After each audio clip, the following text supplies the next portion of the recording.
फरवरी 2022 को बंगाल सरकार में एजुकेशन मिनिस्टर पार्थ चटर्जी के यहां पर ईडी रेड डालती है और उसके बाद जुलाई 2022 को वेस्ट बंगाल सरकार के शिक्षा मंत्री को गिरफ्तार कर लिया जाता है और जब इन्हें गिरफ्तार किया जाता है तो उनके पास से 1 करोड़ का नगद मिलता है और कम से कम 3-4 किलो के आसपास सोना मिलता है।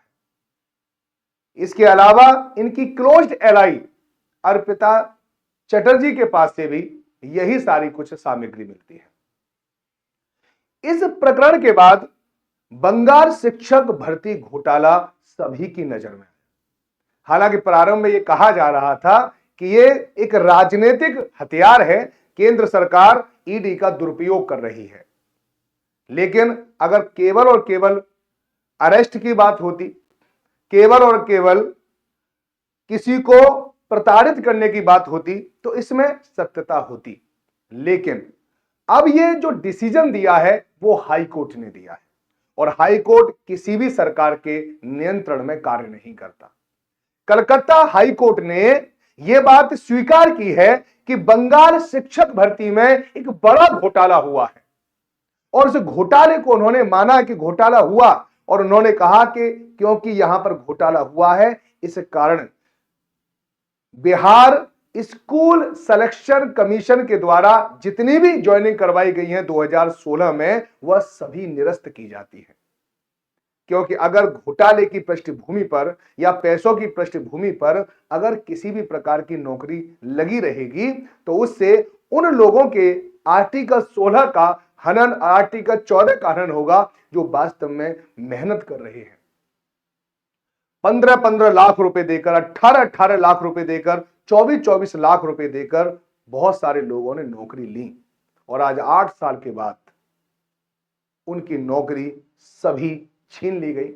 हाईकोर्ट ने फैसला दिया है कि वह सभी वैकेंसी, जो सभी भर्ती निरस्त की जाती हैं और वह 8 साल में जिन्होंने इतना रुपया लिया है सरकार से वह रुपया भी वापस लौटाना पड़ेगा। तो आज इसी मुद्दे पर मैं बात करने के लिए आया हूं। मैं हूं राज राणा और आप सब हैं, क्या कहूं, प्रताड़ित,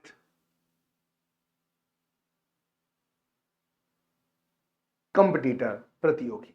अभी आपको पता है कि यूपी में घोटाला हुआ, इसके बाद बिहार में घोटाला हुआ और बहुत सारे ऐसे घोटाले भी हुए जो हमारी आंखों से दूर रहे और निश्चित रूप से इन घोटालों ने उन लोगों के मेहनत का मजाक उड़ाया है जो अपने घर से इस उम्मीद के साथ बाहर निकलते हैं, इस उम्मीद के साथ छोटे से कमरे में रहते हैं, इस उम्मीद के साथ सड़ा भुसा गला हुआ खाना खाते हैं कि हम मेहनत करेंगे तो कल अपना भविष्य बनाएंगे और अपने माँ बाप को एक अच्छा ये बताएंगे कि एक अच्छी जिंदगी देंगे, अपने भाई बहन को अच्छी जिंदगी देंगे। लेकिन ये हो नहीं सका, इसलिए नहीं हो सका कि कुछ पैसे वाले लोग बीच में आ जाते हैं। सरकारें भी कभी कभी घोटाले में शामिल हो जाती हैं और यहां तो कौन शामिल है, शिक्षा मंत्री। तो कितनी बड़ी बात है आप जरा सोच सकते हो।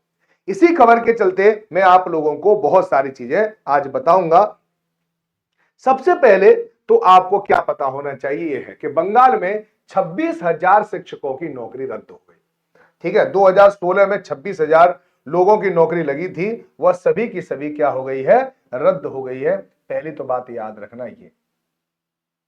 अब सोचिए इसमें कुछ ऐसे भी होंगे टीचर जो ईमानदारी से लगे होंगे, लेकिन आज उनके लिए भी ये पता थोड़ा सा दिल थोड़ा सा वो करता है कि ये हो क्या रहा है। हर जगह घोटाला, हर जगह घोटाला, यूपी में घोटाला, बिहार में घोटाला, अब कितने भी कोई भी एग्जाम हो सब में घोटाला। हम इतने बड़े लोकतंत्र में रहने के बाद, इतनी सारी जनसंख्या होने के बाद, इतने सारे आईआईटीएन होने के बाद, इतने कुशाग्र व्यक्ति होने के बाद, यहाँ इतने कुशाग्र प्रशासन होने के बावजूद भी हम एक ऐसा तंत्र क्यों नहीं बना पा रहे वहां पर नकल की गुंजाइश न हो, लीक की गुंजाइश न हो, जहां पर भाई भतीजावाद की गुंजाइश न हो, लापरवाही की गुंजाइश न हो। ऐसा हम तंत्र क्यों नहीं बना पा रहे? ये बार बार जो चीजें हमारे सामने आ जाती कब तक आती रहेंगी, कब तक हमारा दिल दुखता रहेगा? और अगर ऐसा ही रहा तो हमारा क्यों मन करेगा पढ़ने का? जब हमें पता ही चल जाएगा पैसों वालों का ही सिलेक्शन होता है तो मैं क्यों पढ़ूं। ये बात केवल वेस्ट बंगाल की नहीं है कि आप शांत हो जाओ, ये हर जगह है, कहीं पता चलती है कहीं नहीं पता चलती है, लेकिन पर्दे के पीछे बहुत कुछ हो रहा है। देखो, बंगाल में 26,000 शिक्षकों की नौकरी रद्द हो गई और उनसे यह कहा गया है कि तुम्हें अपना वेतन भी लौटाना पड़ेगा। ये बात आपको ध्यान रखना चाहिए, ठीक है नहीं। चलिए, किसी को 24 लाख देने पड़ेंगे, किसी को 38 लाख देने पड़ेंगे, क्योंकि ये 8 साल के अंदर उन्होंने जितना भी पैसा लिया था, ठीक है, जितना भी पैसा लिया था उन्हें देना पड़ेगा। और ये विक्ट्री चिन्ह लगा रहे हैं क्योंकि याचिकाकर्ता थे, ठीक है, इन्होंने ही इसके लिए याचिका दी थी कि जो भर्ती हुई है उसमें घोटाला हुआ है और 8 साल के बाद उन्हें न्याय मिला है। फिर देखते हैं आगे क्या है। और सुप्रीम कोर्ट, उसने हाई कोर्ट ने, कलकत्ता हाई कोर्ट ने यह भी कहा है, कोलकाता हाई कोर्ट ने, कि आप 15 दिनों के अंदर वैकेंसी निकालिए, ठीक है, और दोबारा से ज्वाइनिंग प्रोसेस शुरू कर दीजिए, ये भी कहा है, ठीक है ना। तो चलिए, ये तो मैंने आप सब लोगों को बता दिया है। कुछ और भी चीज मैं आपको बता दूं, यहां पर भी आपको एक खबर मिलेगी सारी की सारी। यहां पर West Bengal teacher recruitment scam, high court cancel the all appointment over the 24,000 job. अब सोच लीजिए यहां पर, ठीक है ना। तो कलकत्ता हाई कोर्ट ने, यहां पर ये लिखा हुआ है, कलकत्ता हाई कोर्ट ने ये सभी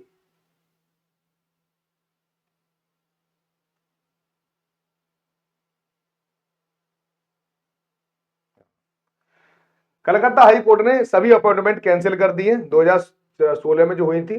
the high court made the decision on the Monday regarding the state level 2016 ये टेस्ट हुआ था, ठीक है। अब यहाँ पे the court has order the school service commission to the conduct fresh recruitment. ये मैं कह रहा था कि नई रिक्रूटमेंट की बात हो रही है कि फ्रेश रिक्रूटमेंट करवाएं और दोबारा से आपको करना क्या है कि दोबारा से वैकेंसी लेके आनी है और उनको दोबारा से फिल करवाना है, ठीक है। और जो भी जिन्होंने जॉब ली थी इलीगल तरीके से, उन सबसे पैसा भी वापस ले लिया जाए, ठीक है, ये भी बात की गई है। We will stand by the who lost job. Mamata Banerjee ने कहा है कि भैया कि हम जो जिनकी जॉब चली गई है उनके साथ खड़े हुए हैं, कि बहरहाल ये उसी टाइम पे खड़े हो जाते तो ज्यादा अच्छा था जब घोटाला हो रहा था, ठीक है ना। तो यहां पर क्या है, यहां पे लिखा हुआ है ये judicial custody of the Parth Chatterjee Arpita Mukherjee extended till August 31, ठीक है। What is the West Bengal teacher recruitment scam, ये है scam. The West Bengal School Service Commission teacher recruitment scam came to the light after the arrest of the West Bengal, ठीक है, पार्थ चटर्जी। ये तृणमूल कांग्रेस के जो leader हैं, वो एजुकेशन मिनिस्टर रहे ममता सरकार में, ठीक है। इनको अरेस्ट किया गया था जुलाई 2022 में। इससे पहले 16 फरवरी को ईडी की एक टीम ने यहां पर रेड डाली थी। चटर्जी को गिरफ्तार किया गया था, उनके पास 21 करोड़ का कैश मिला था। मैंने 1 करोड़ बोल दिया पहले, लेकिन इसको सही कर लेना, 21 करोड़ का कैश मिला और ज्वेलरी मिली 1 करोड़ से ज्यादा, recovered from the Kolkata residence of Arpita Mukherjee. इनकी क्लोज एलाई है अर्पिता मुखर्जी। इन दोनों को जब गिरफ्तार किया गया तो उनके पास से 21 करोड़ का तो कैश मिला और कई किलो उनके पास क्या मिला, सोना मिला, 4-5 किलो सोना मिला था, है ना।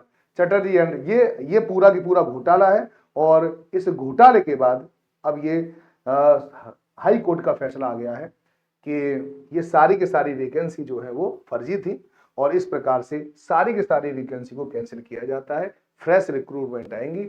तो आप इसके बारे में क्या कहना चाहते हैं, तो आप अपने कमेंट में जरूर बताएं। और आप क्या सुझाव देना चाहते हैं कि ये जो लगातार घोटाले हो रहे हैं तो इनको कैसे खत्म किया जा सकता है, कि क्या केवल हम किसी की ईमानदारी पे ही इसको छोड़ दें या कोई ऐसी व्यवस्था बनाई जाए, या केंद्र सरकार राज्य सरकारें मिलकर एक ऐसी व्यवस्था बनाएं कि जिसमें कि एक नौकरी जो भर्ती प्रक्रिया हो जो बिल्कुल फ्रेश होनी चाहिए, ताकि हम आम लोग जो गरीब तबके से आते हैं, जो सीमांत लोग हैं, जिनके पास कुछ नहीं है, हमारे पास केवल मेहनत है करने के लिए, उस मेहनत के द्वारा ही हम ये सपने सजाते हैं कि हम भी एक अच्छा जीवन शैली जिएंगे, और उसके बीच में ये अवरोध आते हैं पैसा लेके। लोग 24-24 लाख 30-30 लाख रुपए में पोस्ट खरीद लेते हैं। तो चलिए, आपको एक खबर तो अच्छी नहीं लगी होगी, ये तो 100% है, लेकिन आप इसके बारे में क्या कहना चाहते हैं कमेंट बॉक्स में जरूर लिखें। धन्यवाद।